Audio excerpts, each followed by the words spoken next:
اور یہ تہجد کا وقت جو ہے اس میں دعا بڑی منظور ہوتی ہے، چونکہ یہ وہ وقت ہے جب اللہ تبارک و تعالی عرش معلیٰ سے آسمان دنیا پہ نزول اجلال فرماتے ہیں جیسے ان کی شان کو زیبا ہے، اور پھر اللہ اعلان فرماتے ہیں کہ ہے کوئی مجھ سے مانگنے والا.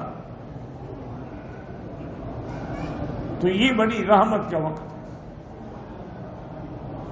کہ تہجد کے وقت میں آدمی نماز پڑھے اور گڑ گڑا کے رو کے اللہ سے دعا مانگے، انشاءاللہ یقیناً کام بن جاتا ہے.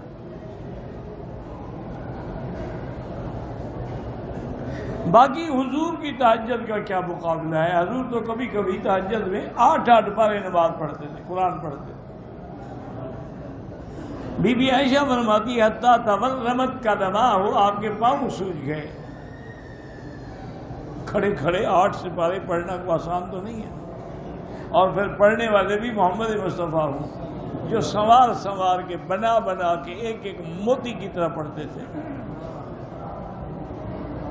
تو بی بی عائشہ نے عرض کیا کہ یا رسول اللہ اپنی جان پہ رحم کریں، آپ کے پاؤں سوج گئے ہیں، اتنی مشقت کر رہے ہیں، اللہ نے تو آپ کو پہلے سے بتا دیا ہے کہ ہم نے آپ کی ہر چیز معاف کر دی، غلطیاں بھی معاف کر دی.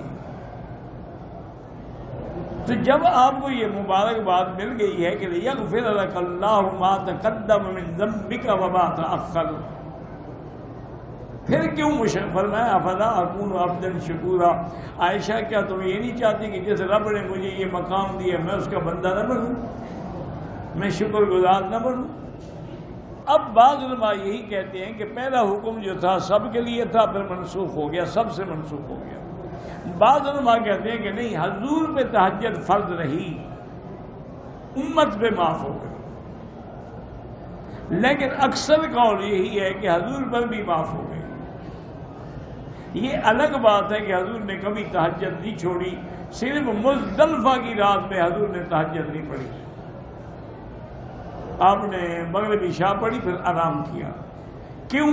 شفقت علی امتی، اپنی امت پہ مہربانی کی کہ کل بڑا کام ہے، کنکریاں مارو، قربانی کرو، حلق کراؤ، طواف زیارت پہ جاؤ، تو یہ رات کو تھکے ہوئے ہوں گے تو کیسے بیچارے جائیں گے؟ ورنہ حضور تو پڑھ سکتے تھے،